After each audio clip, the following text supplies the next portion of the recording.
Greetings to all my Central Unit Galaxy, it's the Central Man here, so this is my review of the first episode of WCW's Thunder. It's been a long time since I reviewed a WCW show. The last WCW show I reviewed was Super Brawl 6. Ever since, I haven't reviewed a Nitro, Clash of the Champions, and even pay-per-views ever since. It's more focused on Marvel.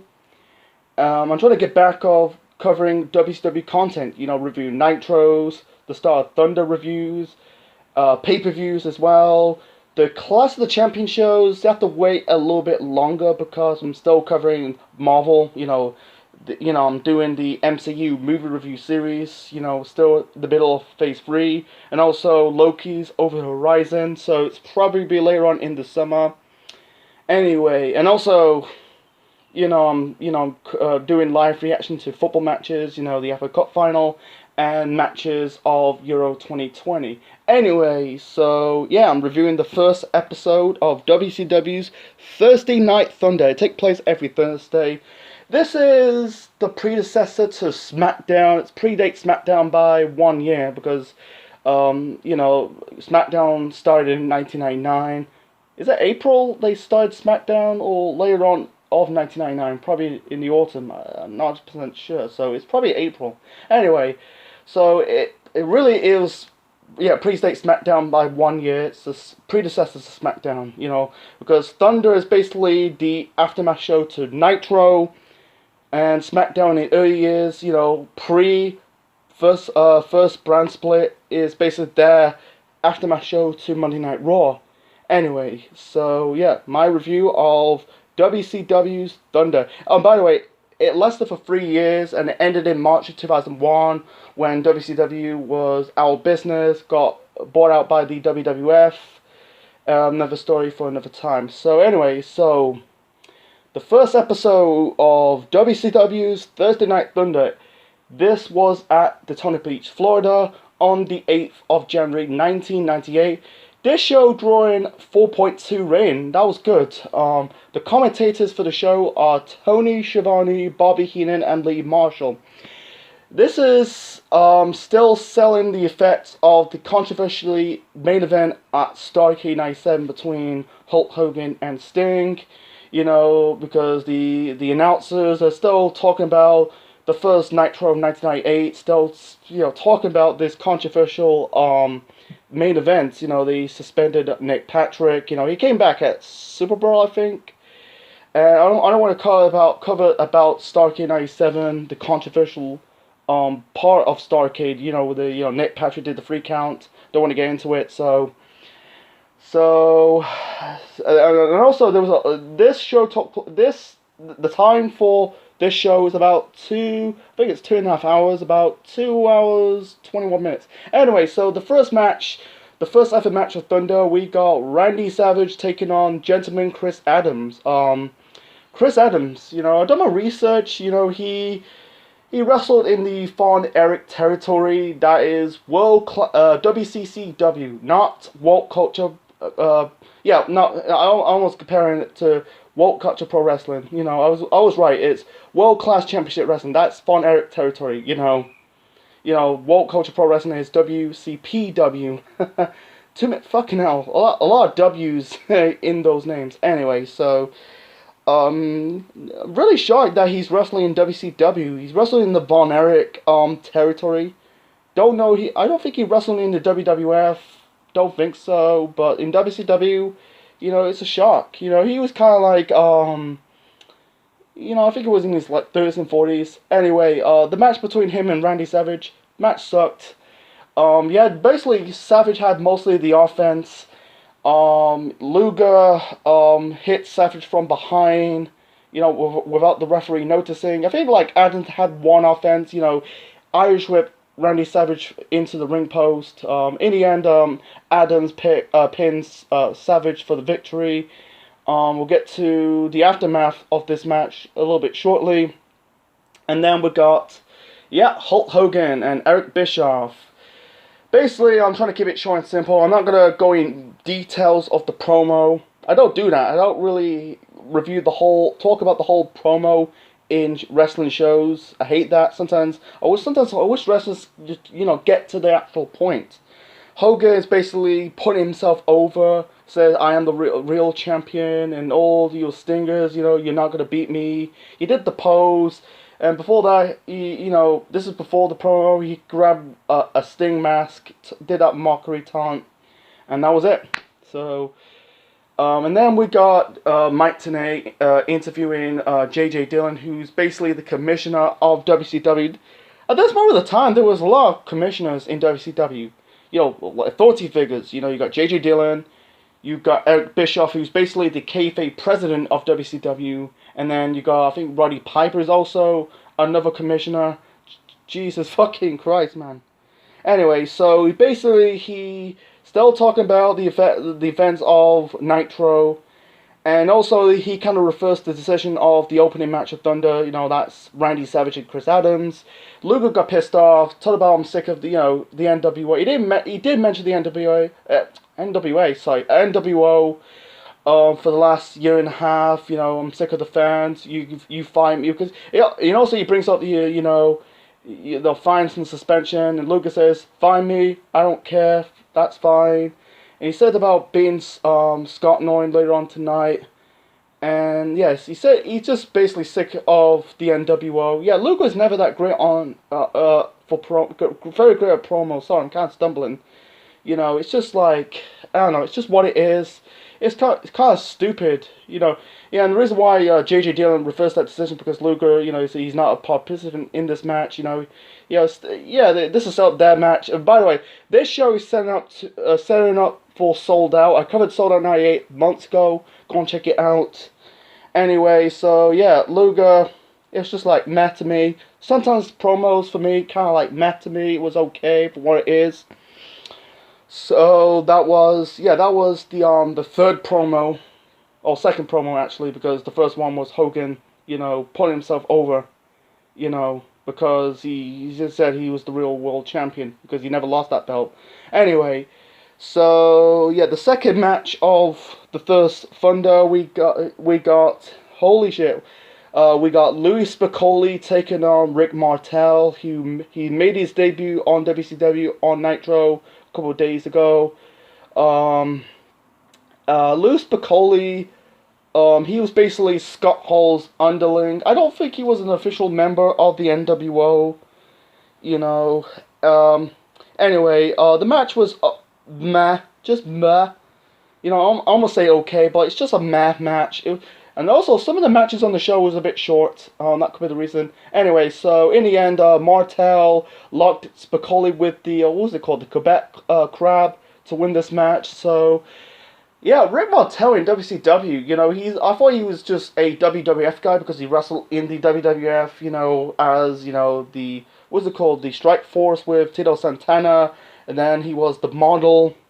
But, yeah, he wrestled in Quebec, I watched Dark Side of the Ring, but, yeah, he never got that respect in the major companies. I think he was the world champion in Quebec, but not in, like, the two bigger companies, like WCW and the WWF. Anyway, so that was match number 2. Yeah, match number 2. Match number 3, we got Tenzan taking on O'Hara with Sonny Ono in his corner.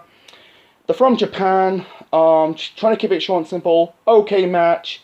In the end, Tenzan hits O'Hara with a flying headbutt to win.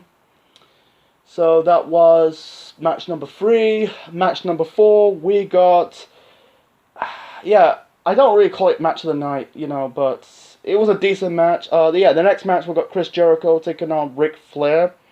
At this moment of the time, Jericho is kind of leaning towards heel. He turned officially heel at Sold Out 98 when he defeat Rey Mysterio for the Cruiserweight Championship. It's a bit of a spoiler. Like I said, go and check out my review of Sold Out 98. Anyway, so he said about apologizing, that's not the real Chris Jericho.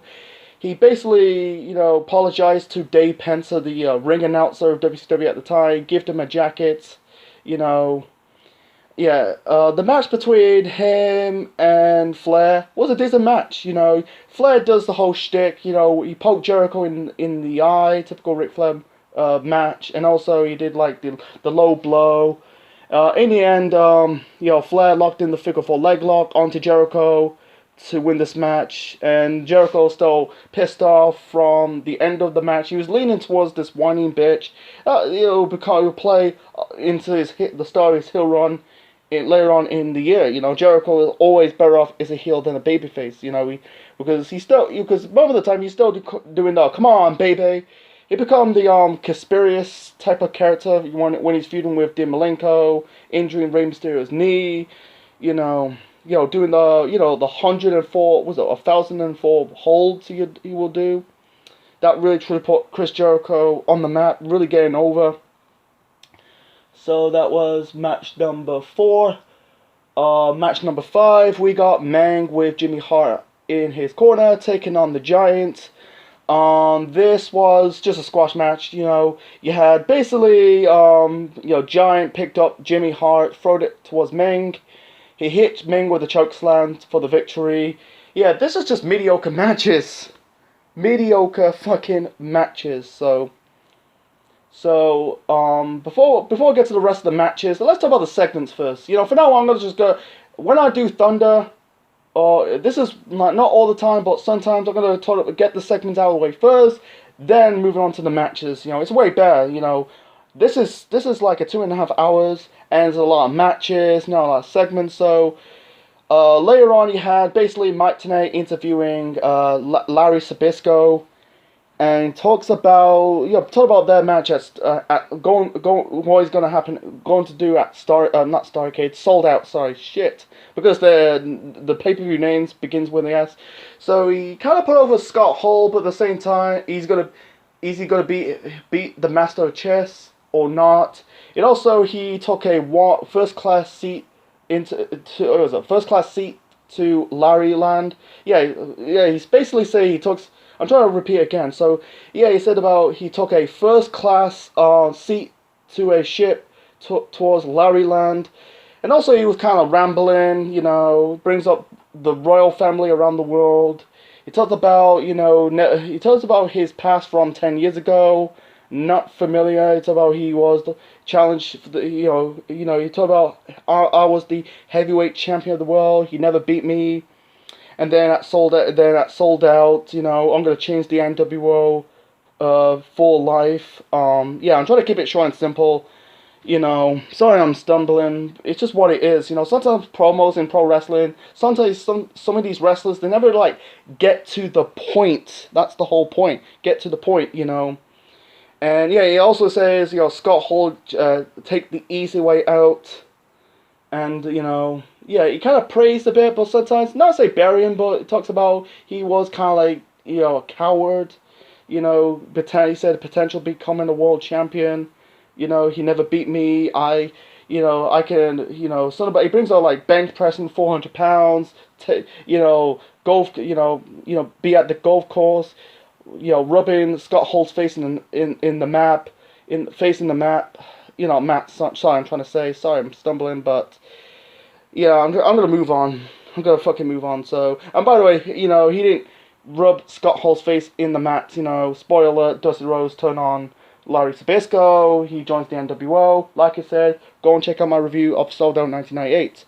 Anyway, so, the not really final segment, the fourth segment, basically you had another interview between, Bret Hart and Ric Flair. Basically, this is Bret Hart's first many appearance in WCW because he debuted at Starrcade '97. He came after, he kind of burned bridges with the WWF after the events in Montreal at Survivor Series. He's kind of put over Ric Flair, said I'm the best he is, the best it was, the best ever will be. Bring up their match they're talking about their match at Sold Out. They're going to do at Sold Out, and then Ric Flair came along wearing the suit. Ric Flair did the same thing about you come from a good wrestling family. It brings up about, and also the name dropped the WWF Championship. When Bret become a 5-time WWF champion, name dropped. And also. When and also Ric Flair says, I've been around the world 13 times, becoming the world champion 13 times, I'm trying to keep it short and simple, like I said, he's kind of rambling, get to the point, like I said, You know, and I think like, and also Brett brings up Ric Flair's catchphrase like, to be the man, you have to beat the man. So, you know, the teasing line, they're gonna end up brawling. You know, Brett took his not t-shirt off. He took his jacket off. Flair took his jacket off. You know, they kind of teased it, but they didn't. So, but yeah, like I said, watch my review of Sold Out '98. And also, it's not the first time they fought in the ring. They fought in the WWF in 1992. Brett's he won his first world title in 1992 against Ric Flair in Canada. And that was in the house show. You know, because Brett and Flair hate each other. You know, because I said in my review of Sold Out '98 that because they bury each other because because Brett was talking shit towards WCW, and then Ric Flair basically buried Bret Hart because he's only a draw in Canada. He's not gonna be a draw in America. You know, I found it on Wikipedia. You know, I think that they did put that differences aside. I'll bring it up when I reviewed the NXT Takeover. You know, talk about the Natalya Charlotte Flair match for the NXT Women's title. You know, I brought that there past. You know, the real beef. Anyway, so the final segment, before we get to the matches, we got basically JJ Dillon addressing the situation with the title. You had Hogan, Bischoff, Vincent, Bosley, and Hall and Nash, basically quarter of members of the NWO in the ring. Sting was the world champion, also appeared to the ring. Basically, JJ Dillon stripped Sting out of the title.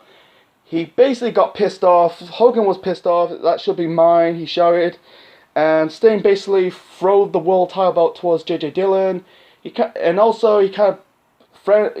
hit him with a bat. He kind of placed the bat towards his face. Said about you made the wrong decision. And he said to Hogan, you're a dead man. This is set up the rematch at Super Brawl 98. Super Bowl 98. It's Super Bowl 8, but that'll be next month of that year. So that was it. So let's talk about the rest of the matches. So match number 6, we got Steve Mongo McMichael taking on Goldberg. This is a rematch from Starrcade. Mongo is not that good. Typical Goldberg match. Basically you had Mongo chopping down Goldberg's leg. In the end, he hit the jackhammer, and it's fucking out. Really confusing to Kevin Nash's move, because Kevin Nash's finishes the jackknife, that's the powerbomb, and the jackhammer he's picking up. It was a pickup slam. Goldberg is, So yeah, it's the jackhammer, Goldberg's move. So he hit Mongo with the spear and the jackhammer for the win. It's so predictable that Goldberg's going to win. And by the way, the Flock did show up in this, not in this match, but in the show, watching the show, in attendance, because that's Raven, Lodi, Kidman, Saturn. They didn't interfere. They're just watching the show. I don't get it. I thought they're going to interfere. I don't get it, man. I thought that the Flock is kind of like this little renegade group. I don't get it. So that's match number 6. Match number 7, we got the Steiners defending the WCW Tag Team Championships against, that is Buff Bagwell and Conan. With Vincent in their corner. That was, Vincent is formerly known as Virgil. He is managing both Bagwell and Conan. In the Steiners corner, we got, Ted DiBiase. That is trillionaire Ted. The match was just a standard tag team match, nothing special. In the end, the Steiners retained the tag team titles. You got Scott Steiner hitting the Frankenstein on Conan, pinning for the victory. It's funny that a month later, you had Scott turn on his brother Rick, form the NWO, and he became Big Papa Pump.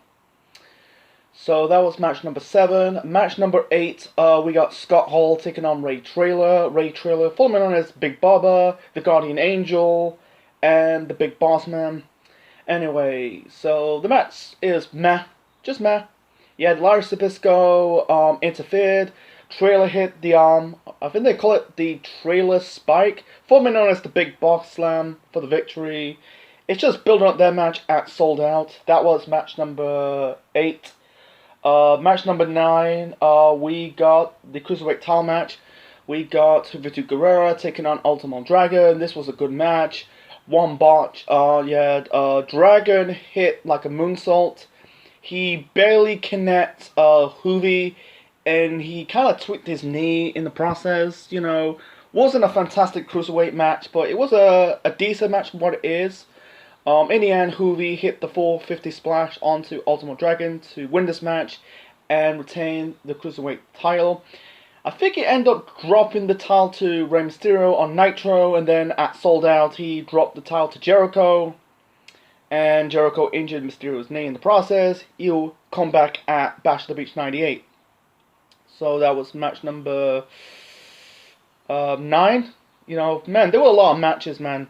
You know, I will get to my final thoughts in the end to top up those matches on this show. Anyway, so the next match, we got Lex Luger taking on Scott Norton. And shit, another filler match. You know, Norton had the offense. In the end, Luger hit the torture rack onto Norton to score the victory. Then he cheap shot Bagwell. He still, I think he hit kind of locked Bagwell with the torture rack.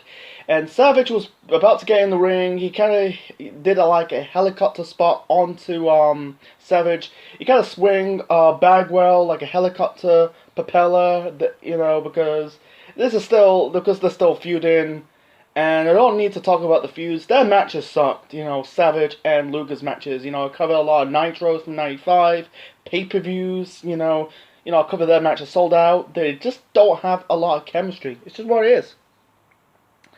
So that was match number, is it 9 or 10? You know, I lost count. Anyway, move on to the main event. The main event, we got DDP defending the United States title against Kevin Nash with Hulk Hogan in Kevin Nash's corner. Match sucked. The whole bulk of this match is basically Nash basically had most of the offense. In the end, you know, Hogan attacked DDP, and then that led to a DQ, and then you got the brawl between the Giant and Kevin Nash. That really ends out the first episode of Thunder. That settled their match at Sold Out, and that was it. So yeah, what the fuck, man. So anyway, so my final rating for the first episode of WCW Thunder, I'm gonna give it a 5.5 out of 10. You know, this is my genuine you know, rating for this show. Wasn't terrible, but at the same time wasn't great, you know. This show drawing 4.2 million, you know, but the overall show was shit. I'm sorry. The only matches in the good, for me personally, has to be, you know, Ric Flair versus Jericho. That's basically has to say match of the night. And then, you know, the Cruiserweight title match between Hoovy versus Ultimo Dragon. Besides that, you know, the okay was the okay. Like, you know, Tenzan taking on O'Hara, and, you know, the Steiners defending the tag team titles against, you know, Conan and Bagwell. That was okay, but nothing special. Besides that, this was a lot of filler matches. A lot of filler. This was a 2.5 hour show. A lot of filler. You know, I wish they just cut some matches off. I know they're trying to make it special, I understand, but I wish they just like trim it down, cut like 4 or 5 matches off the card, and make it like, I don't know, a 2-hour show, and just put more segments. I feel like some of these segments are more focused on Sold Out and talking about the controversial main event at Starrcade. It's just like, really, how about focus on this show? You know, it's just, I feel like it's just match after match, a lot of filler matches, you know, no time to breathe. I wish they put more time of these matches, you know, it's just, that's just me, but besides that, it's just like, if you watch this on the WWE Network in the UK, but, you know, America's version of the network is shit because it's Peacock, you know, my advice to you, don't watch it. I give it a skip, so. Anyway, so that's my review of the first episode of WCW Thunder. I will probably do it sometimes, reviewing Thunders, you know. Leave the thoughts in the comment section below, smash the like button, and subscribe to the Central Man Network on YouTube for more wrestling videos, and Marvel videos, and more. Click the notification bell, and this is Central Man officially signing out. Check you later.